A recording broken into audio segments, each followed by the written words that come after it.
Hello, children. I'm Vicky Carlton, and I want to share a story with you about Paul and Silas. This is taken from chapter 16 in the book of Acts in the Bible, and it's a pretty amazing story about these two people who really loved Jesus and wanted everybody to know about Jesus. Their names were Paul and Silas. Now, this takes place after Jesus went back to heaven, sometime after that. So Paul and Silas and some others of Jesus's followers, they were traveling around telling lots and lots of people about Jesus and what had happened and telling them all about how they could become a follower of Jesus. And they came to a place called Philippi. And when they came to Philippi, they had a bit of a disagreement with some people, and unfortunately, they were put into jail. So I'm going to show you some pictures about that because it's a pretty exciting story. So I'm just going to share my screen with you, and you'll see the pictures as well. Now, I've called this Paul and Silas in jail. Now, can you imagine if you were put in jail, what that might feel like?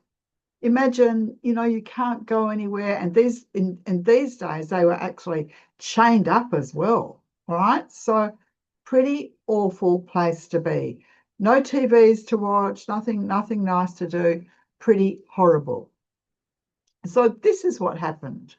So they were put in jail, all right, because they'd had a disagreement with some people. So they hadn't done anything wrong. They were put in jail and they're feeling pretty sad. So they sat there and they had a chat about how things were, and they decided that they were going to sing. They were going to sing some songs about God. So they started to say prayers and they started to sing songs about God. And all the other people in the jail, they could actually hear them singing. And they were wondering, oh, what's this singing about? Those people actually sound quite happy. So you can see they're singing there. And they decided to make the most of their time in jail. So they were going to say their prayers and they were going to sing as well. Then they were all chained up, and there was a terrible earthquake, a massive earthquake, and walls started to shake, things started to fall down, and their chains broke, and probably the chains of other prisoners as well. They broke, and they were like, "Oh my gosh, what are we going to do?" But they didn't try to escape because they didn't want to get the jailer into trouble. So they weren't trying to escape. So the jailer was so scared that they were going to escape. He came running after them because he knew that he'd be in big trouble if these two really important prisoners escaped. So he came running after them, and they said, don't worry, we're here. We're not trying to escape. We're followers of Jesus. We're not trying to do anything that's going to get you into big trouble. We'd like to talk to you about Jesus. We'd like to tell you about Jesus. The jailer was amazed, absolutely amazed, that these people had not tried to escape. He was amazed at how kind, right, and how caring they were. And he invited them to come to his family special dinner. They all came together. They enjoyed bread, cheese, olives, probably dates as well. And the jailer and his whole family became Christians because listening to Paul and Silas talk about Jesus, they were convinced that they wanted to be Christians too. So they became Christians and they were baptized. So, what an amazing story is that? Absolutely amazing. So, what can we learn from this story where, it starts off so sad, they're in jail, they're in really big trouble, then an earthquake comes along, right? And they are able to tell the jailer all about Jesus, and the jailer and all his family all became Christians. What can we learn about this story? Well, I thought about this story quite a lot, and it makes me remember that even when things are really tough, we can still praise God. God is always with us, always with us. So God's like almost like a special umbrella. No matter how much rain, no matter how many bad things happen, God is always there with us. Always, always, always.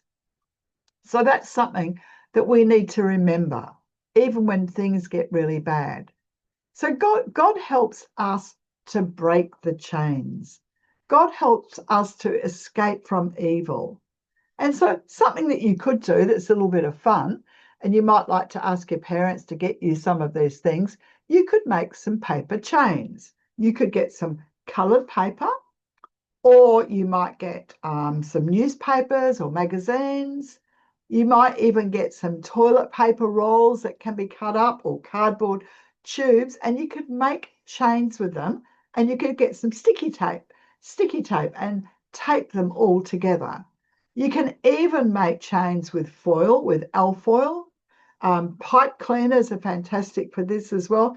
And paper clips, the humble paper clip. You can make fantastic chains with paper clips, and you can even count them and see how many you've got in your chain. So that's one thing we can do. Another, I think, fantastic activity we can do is to grab our family, all right? So mum or dad or grandma, grandpa, friends, everyone, all right? And then you could sit in the dark together with the paper chains that you've made, and you could all hold the paper chains, and you could pretend that you're just like Paul and Silas, and there's this massive earthquake, and you hear this earthquake, and the chains just break. They shake and shake and shake and shake and shake, and then they break, and you are free, just like Paul and Silas.